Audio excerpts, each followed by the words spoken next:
Decision over the weekend, Collierville Schools says that they will allow as an option 5-day in-person instruction for elementary school students, and a virtual option still available for elementary school parents as well. Joining us on the phone this morning, a 34-year educator who's worked as a teacher, campus principal, central office executive director, and school superintendent. We say good morning to Dr. Rebecca Good.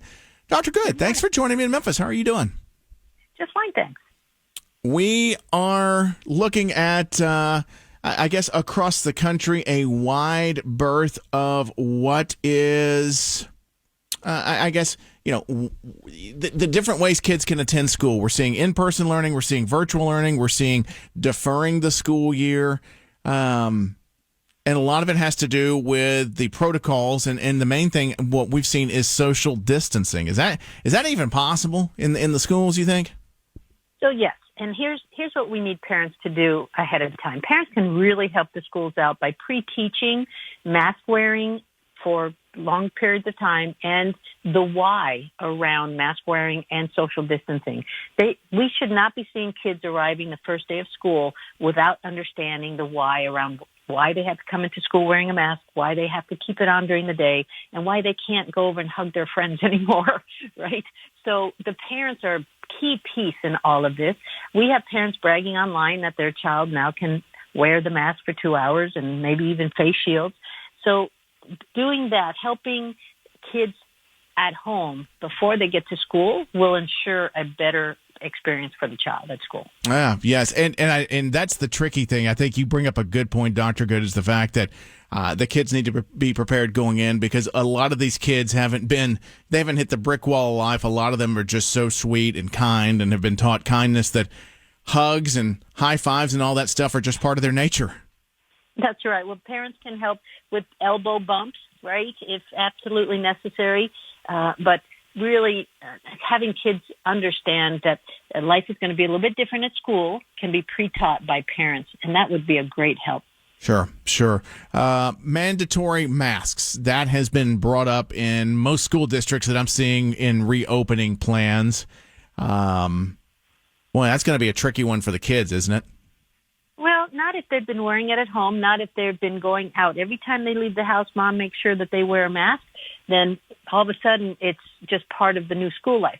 We can start making things easier, especially for our lower grades, K through 2.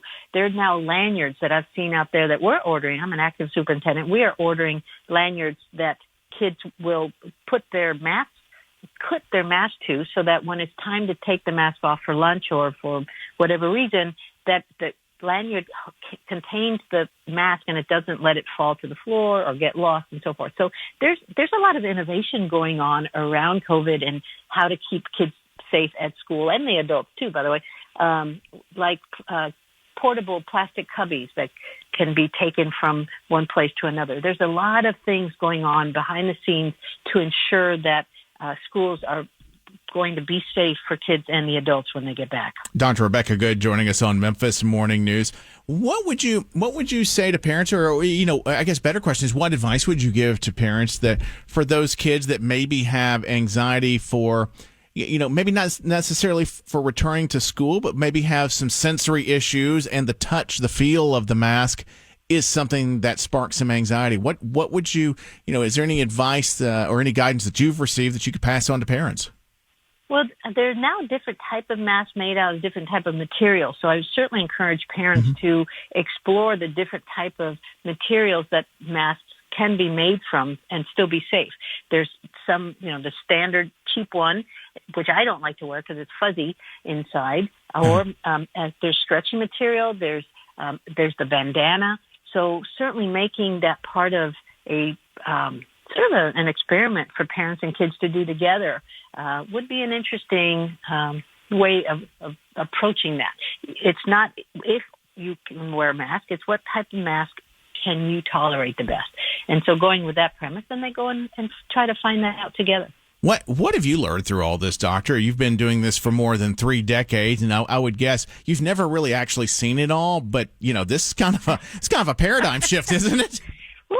Yeah. Now, here's what I'll say about first of all, I think we can be very proud of our public education as a whole.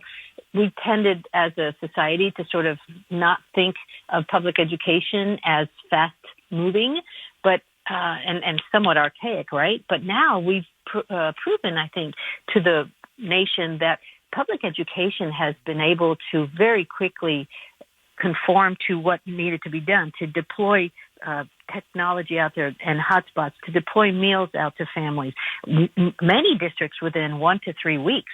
So I think that we need to change our value of public education and teachers also, right? And value them a little bit more. So we're very proud of what we accomplished during the COVID period. Now we need to get better at it and know that the remote learning needs to get better. We do know that. It is a learning process for students and the grown-ups, too. It's an extraordinary time. Dr. Rebecca Good, thank you so much for joining me this morning. Please don't be a stranger. We've really appreciated having you on and appreciate your insight.